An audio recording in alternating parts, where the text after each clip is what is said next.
Punhado de prosas, assuntos das mais diversas naturezas, sempre buscando aguçar a curiosidade e a fuga do senso comum.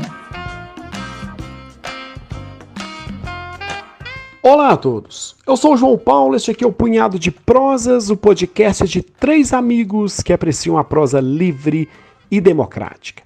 A questão de hoje é a seguinte: quando a bolha da bolsa vai estourar? Para começo de conversa, não estou afirmando que estamos tendo uma bolha nem nas bolsas mundiais e nem na brasileira.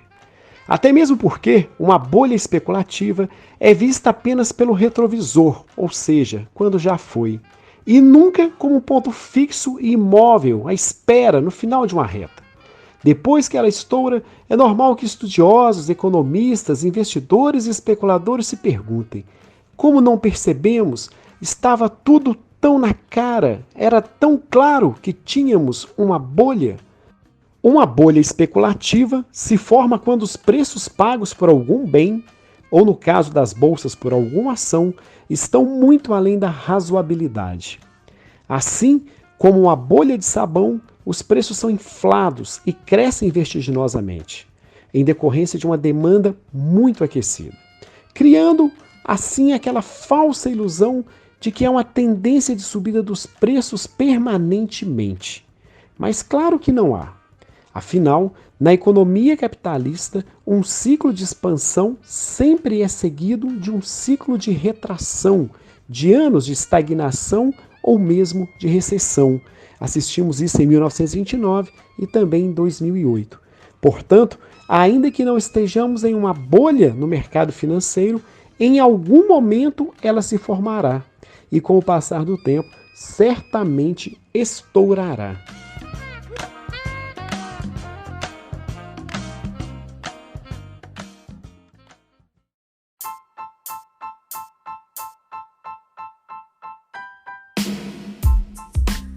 Para muitos analistas, uma das evidências que estamos vivendo agora, em 2021, uma bolha, é o fato de que muitas empresas possuem um valor de mercado atual maior do que tinham há um ano atrás.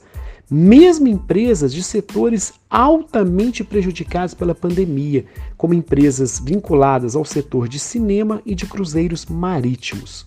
Essa supervalorização dos papéis tem se dado também entre as empresas mais tradicionais e sólidas. Um caso é a Apple. Ela demorou anos para atingir um valor de mercado de US$ 1 trilhão. Isso foi conseguido no final de 2018. Mas apenas no ano passado, em plena pandemia, ela teve uma valorização adicional de US$ 750 bilhões. Na Bolsa Brasileira, a situação não é muito diferente. A maior parte das empresas estão valendo hoje mais do que há um ano atrás. Há um exemplo bem interessante aqui, é a Vale. As suas ações começaram em 2020 a um valor de R$ 51. Assim que a pandemia se agravou em março do ano passado, as ações caíram para R$ 37. E agora são negociadas em torno dos R$ 100, quase 3 vezes mais o valor do início da pandemia. Aqui vale dizer que no caso da Vale especificamente, ela tem alguns benefícios, haja vista a desvalorização do real que alavancou as suas exportações e mesmo o fato de ela se consolidar cada vez mais como uma das principais empresas de mineração do mundo. Todavia, a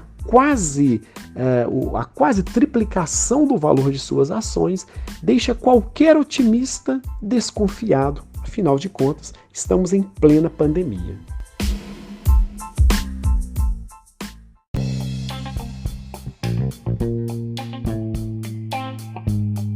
Mas de onde vem tanta valorização? Certamente a resposta não é das condições reais da economia mundial atual, e nem mesmo da certeza que haverá crescimento nos próximos meses. Afinal, como poucas vezes na história, vivemos tempos com tão grandes incertezas em relação ao futuro próximo e a médio prazo. As duas principais causas apontadas pelos economistas para essa mega valorização são: primeiro, a redução das taxas de juros em todos os países. E segundo, a injeção de volumosos recursos na economia por parte dos estados, em especial os Estados Unidos e os países da União Europeia. Em um contexto de juros altos, cria-se oportunidades de investimentos em renda fixa, o que faz com que muitos daqueles que possuem recursos econômicos invistam em papéis como os títulos das dívidas públicas, que no Brasil chamado de Tesouro Direto, que são tidos como papéis seguros, pois os estados dificilmente não pagarão seus compromissos, e esses investimentos geravam algum ganho em cima da inflação. Portanto, eram ganhos pequenos, mas seguros. Agora, vivemos um cenário muito diferente. As taxas de juros foram derretidas pelo mundo. Inclusive, em alguns, elas são até mesmo negativas. Nesse contexto, os investimentos em renda fixa estão até mesmo perdendo para a inflação. Isso fez com que muitos, até então, digamos, conservadores em seus investimentos, se tornassem mais audaciosos e começassem a comprar ações. Isso tem gerado, na verdade, mais gerou do que tem gerado, uma grande corrida aos papéis de ações nas bolsas pelo mundo. Consequentemente, isso acabou levando a uma mega valorização. Ao mesmo tempo, na tentativa de estimular a recuperação das economias muito afetadas pela pandemia, a maior parte dos bancos centrais estão aportando muito dinheiro na economia, literalmente fabricando dinheiro e botando dinheiro na economia. Isso gera uma excessiva liquidez. Logo, tem muita grana girando no mercado. Portanto, um dos destinos, pelo menos daqueles que podem investir em tempos tão difíceis para a maior parte das pessoas, é pegar essa grana e comprar ações. Bom, e aí, adivinhem, de novo teremos uma nova valorização destas.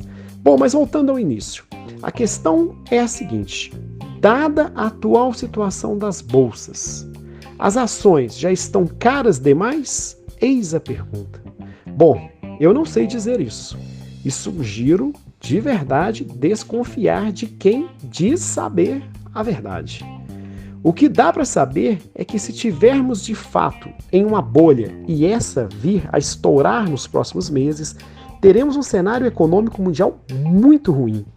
Afinal de contas, somaríamos todas as consequências já bem conhecidas das crises de 29 e 2018 com as inéditas e atuais crises de uma pandemia.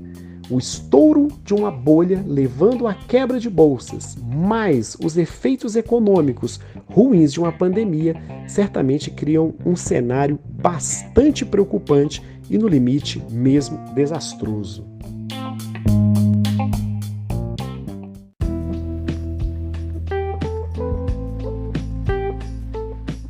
Para fechar essa coluna, vou contar uma rápida história aqui.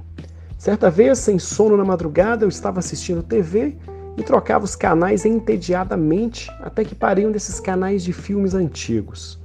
E assisti uma cena de cerca de uns 10 minutos de um filme que não me lembro mais o nome, mas creio que era italiano, em que, na cena, um homem enchia por inúmeras vezes balões até que eles estouravam em sua cara. Tentava ele descobrir qual era o segundo que antecedia o estouro, sempre sem sucesso, pois não havia um padrão. Afinal de contas, o limite de resistência de cada balão era único e o volume de ar expelido também era variável. Assim como nesse filme, o fato é que em algum momento haverá o estouro de mais uma bolha acionária. A única questão a se saber é: mas quantos assopros o balão aguenta antes de estourar? Mais uma vez, aproveito para lembrar a todos que estamos no YouTube, Instagram e em todos os tocadores de podcast. Abraço fraterno a todos e até a próxima semana, quando Alberto Malta estará por aqui. Fiquem bem e se cuidem. Vivemos tempos perigosos. Abraços!